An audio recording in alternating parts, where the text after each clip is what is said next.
झारखंड शिक्षक पात्रता परीक्षा की तैयारी करने वाले तमाम अभ्यर्थियों को मैं इस चैनल के माध्यम से तहे दिल से स्वागत करता हूं। दोस्तों, हमारा ये फर्स्ट नंबर प्रश्न स्क्रीन पे आपको दिखाई दे रहा होगा। प्रश्न है कि निम्न कथनों में से कौन सा ठीक है। ठीक है, यहां पर जो दिया गया है इसमें से कौन सा कथन सही है ये पूछा जा रहा है। ठीक है, ये -8 है और ग्रेटर देन -7। ठीक है, तो ये इसका मतलब ये हुआ कि -8 जो है वो -7 से बड़ा है।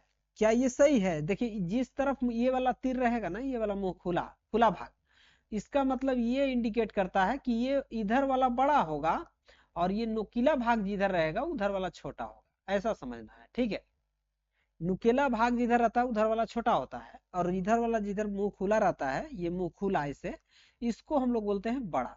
तो ये इसका इंडिकेट कर रहा है कि -8 -7 से बड़ा है, लेकिन ये गलत है। ठीक है, गलत इसलिए है कि जो ऋणात्मक संख्या होता है वो छोटा रहता है लेकिन बड़ा होता है, उसका वैल्यू बड़ा होता है। देखिए, -7 और -8 में कौन बड़ा? यहाँ पर -7 बड़ा हो जाएगा, -8 छोटा हो जाएगा, क्योंकि ऋणात्मक की बात हो रहा है। यहाँ पर ये 7 रुपया कम कर्जदार होगा और 8 रुपया अधिक कर्जदार होगा, तो ये गरीब हो जाएगा ना, ज्यादा कर्जा है इसके ऊपर। तो ये आपका अमीर है, मतलब ये इससे बड़ा है। समझ गए? तो बड़ा आपका -7 है, यहाँ पर इधर के नहीं होगा, इधर का होना चाहिए था, तो ये गलत हो गया। ठीक है, सेकंड नंबर, 0 और 1 में देखा जाए तो ये 0 के तरफ ऐसे किया गया है। इसका मतलब कि हम बता दिए कि जिधर खुला रहता है उधर बड़ा, तो ये इंडिकेट कर रहा है कि 0 1 से बड़ा है, लेकिन ये तो गलत है। ठीक है, 1 बड़ा है ना 0 से। अब देखिए, यहाँ पर देखेंगे तो आपका 0 की तरफ है और ये माइनस है, तो माइनस में चला गया। कोई भी संख्या तो 0 से भी छोटा होता है, इस बात को मानना है। ठीक है, तो यहाँ पर ये सही दिया गया है, ऑप्शन संख्या आपका 3 करेक्ट रहेगा। इसके बाद प्रश्न संख्या 2 नंबर स्क्रीन पे। दोस्तों, प्रश्न है कि -1 का युज्य प्रतिलोम क्या होगा? -1 का युज्य प्रतिलोम आपसे पूछा जा रहा है। देखिए, -1 का योज्य पूछा जा रहा है। क्या पूछा जा रहा है? योज्य प्रतिलोम पूछा जा रहा है। ठीक है, क्या पूछा जा रहा है? योज्य प्रतिलोम पूछा जा रहा है। तो -1 का योज्य प्रतिलोम, देखिए योज्य प्रतिलोम जब भी पूछेगा तो चिन्ह बदल देते हैं। ठीक है, माइनस माइनस प्लस। ठीक है, यहाँ पर योज्य प्रतिलोम में केवल और केवल चिन्ह बदलेंगे। ठीक है, व्युत्क्रम कहेगा या गुणात्मक प्रतिलोम कहेगा तब अंक को पलट देंगे, लेकिन केवल यहाँ चिन्ह बदलना है, माइनस में तो प्लस में आंसर, तो प्लस में ये वाला दिया गया है। ठीक है, इसके बाद प्रश्न कर लेते हैं नेक्स्ट। देखिए, प्रश्न है कि 39 - 50। ठीक है, यहाँ पर एक प्लस में दिया गया है और एक माइनस में। प्लस माइनस घटेगा और चिन्ह बड़ा का बड़ा, 50 50 के साइन माइनस का तो माइनस, 50 में से 39 घटा देना, 50 में से 39 घटा देना। यहाँ पर देखिए 0 है, मतलब 10, 10 में से 9 जाएगा 1, उसको दे दिया तो ये बचेगा 4, 4 में से 3 घटा देंगे 1, यानी कि ये -11 आपका आंसर हो जाएगा। तो -11 ये वाला करेक्ट रहेगा। ठीक है, इसके बाद प्रश्न संख्या 4 नंबर स्क्रीन पे। प्रश्न के निम्नलिखित में से कौन सा क्रम बढ़ रहा है? कौन सा क्रम बढ़ रहा है ये बताना है। ठीक है, क्रम बढ़ रहा है मतलब बढ़ते क्रम कौन सा है ये पूछा जा रहा है। ठीक है, यहाँ -1 -2 -3 ये कतई नहीं होगा, क्योंकि जो माइनस में बड़ा है वही सबसे छोटा है, ये घटते क्रम हो गया। इसको अगर देखा जाए तो 0 है, इसके बाद 1 है, फिर माइनस हो गया, तो ये भी गलत हो गया। ठीक है, यहाँ पर अगर देखा जाए तो -1 0 1 ये सही होगा। ठीक है, पहले सबसे छोटा संख्या, इसके बाद उससे बड़ा, -1 से भी बड़ा 0 और 0 से बड़ा 1, यानी कि ये वाला सही है आपका। ठीक है, बढ़ रहा है क्रम, बढ़ते क्रम मतलब बढ़ रहा है क्रम। इसके बाद 5 नंबर आपका स्क्रीन पे। प्रश्न के निम्नलिखित में से कौन सा नकारात्मक संकेत के साथ उत्तर देगा? ठीक है, मतलब माइनस में कौन सा आंसर आने वाला है ये पूछा जा रहा है। इसको देखा जाए तो यहाँ पर 79 है और -48 है, इसको माइनस कीजिए, कितना आएगा? 1 आ जाएगा और इधर 3, 31 आने वाला है, तो ये प्लस में आएगा क्योंकि ये बड़ा है। ठीक है, इसका जो है आंसर आएगा 0 आएगा, क्योंकि दोनों यहाँ पर बराबर है। ठीक है, माइनस प्लस दोनों बराबर है। यहाँ पर देखिए बड़ा का चिन्ह होगा, मतलब ये माइनस में आएगा, यहाँ पर देखेंगे तो बड़ा ये वाला है, इसके आगे प्लस साइन है तो प्लस होगा। तो आपसे पूछा जा रहा है कि नकारात्मक संकेत कौन देगा, तो नकारात्मक तो ये वाला दे रहा है ना। करेक्ट आंसर ऑप्शन 3 नंबर हो जाएगा। ठीक है, इसके बाद प्रश्न 6 नंबर स्क्रीन पे। ठीक है, प्रश्न है कि एक ऋणात्मक और धनात्मक पूर्णांक का योग क्या होगा। मतलब एक माइनस में संख्या दिया जाए और एक प्लस में दिया जाए तो इसका योग जो आएगा वो क्या आएगा।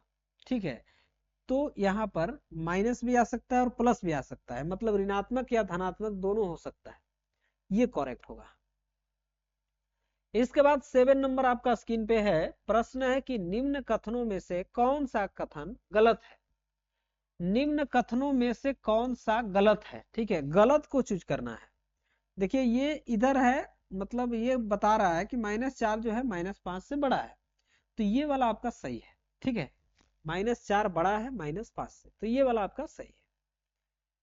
चलिए, इसके बाद नंबर 8 आपका स्क्रीन पे, निम्नलिखित में से कौन सा संख्या पैटर्न बनाते हैं।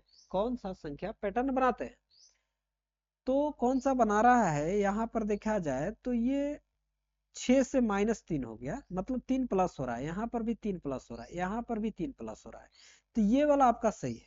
पहले ऑप्शन आपका जो है यहाँ पर सही है। यहाँ पर देखा जाए तो 5 के बाद आपका 3 आया, तो ये क्या करने पर आया। -5 में अगर हम +2 ऐड कर दें तो -3 आ रहा है, लेकिन क्या इस 2 में, सॉरी -3 जो आया, इसमें क्या हम 2 प्लस करेंगे तो हमारा 2 आएगा, नहीं आने वाला है, तो ये गलत हो जाएगा। तो इस तरह से आपको करना है, ये सही है। ठीक है, इसके बाद प्रश्न कर लेते हैं नेक्स्ट 9 नंबर आपका स्क्रीन पे।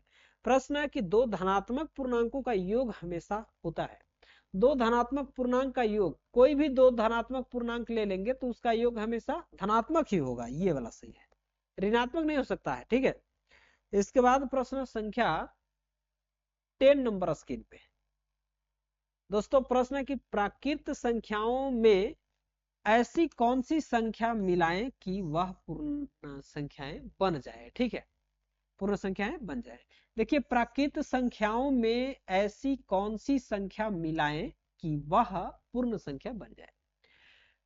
देखिए सबसे पहले हमारा प्राकृत संख्याओं में ऐसी कौन सी संख्या मिलाएं। प्राकृत संख्या जैसे मान लीजिए 1 से शुरू होता है, 1 2 3 4 इस तरह से बढ़ते जाएगा। बोला जा रहा है कि इसमें कौन सा पूर्ण संख्या बन जाए, क्या मिलाया जाए। तो इसमें 0 अगर मिला दिए तो ये प्राकृत संख्या था, लेकिन अब पूर्ण संख्या हो गया, तो 0 ये वाला सही होगा। ठीक है, इसके बाद प्रश्न संख्या 11 नंबर स्क्रीन पे। प्रश्न है कि dot dot dot dot plus -15 बराबर में -10। ठीक है, इसका मान निकालना है।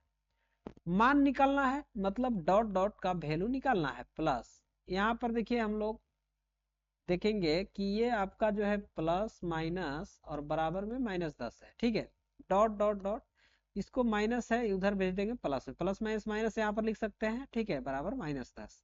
अब डॉट डॉट का वैल्यू निकालना है तो इधर -10 है, ये माइनस में उधर जाएगा प्लस में। ठीक है, इसको माइनस कर देंगे, क्या आएगा 5 आएगा, 5 जो आएगा वो प्लस में आएगा, तो ये वाला सही होगा। ठीक है, इसके बाद प्रश्न कर लेते हैं 12 नंबर स्क्रीन पे। ठीक है, प्रश्न है कि प्रश्न चिन्ह के स्थान पर क्या आएगा। ठीक है, ये क्या आएगा।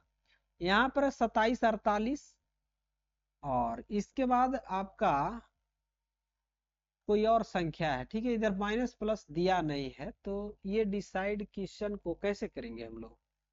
ठीक है, क्वेश्चन में मिस प्रिंट है, माइनस प्लस दिया ही नहीं है, तो इसलिए इसको हम लोग सॉल्व नहीं कर पाएंगे। ठीक है, क्वेश्चन ही गलत दिया गया है, मिस प्रिंट हो गया है। चलिए देखते हैं नेक्स्ट प्रश्न 13 नंबर आपका स्क्रीन पे। प्रश्न कि निम्न में से ज्ञात कीजिए कौन सी संख्या ऋणात्मक है। यहाँ पर कौन सा संख्या ऋणात्मक है, तो स्पष्ट दिखाई दे रहा होगा, जो माइनस में संख्या है वही ऋणात्मक है। ऑप्शन आपका 3 यहाँ पर करेक्ट हो जाएगा। तो ये क्लास आप लोगों को अच्छा लगा तो आप चैनल को जरूर सब्सक्राइब कीजिएगा। दोस्तों अपने तैयारी को बेहतर बनाने के लिए आपको जो है मेरे द्वारा एक नोट तैयार किया गया है JCERT बुक्स के द्वारा। मात्र आपको इसके लिए 500 रुपये पे करना है। हमारा मोबाइल नंबर है 82 10 34 80 51। ठीक है, सेकेंड नंबर 96 93 100 110 155, ठीक है। इन दोनों नंबर में से किसी भी नंबर पर आप एसएमएस कर पाएंगे, ठीक है। ये दोनों व्हाट्सएप नंबर है। तो चलिए मिलते हैं नेक्स्ट वीडियो में, तब तक के लिए thanks for watching this video.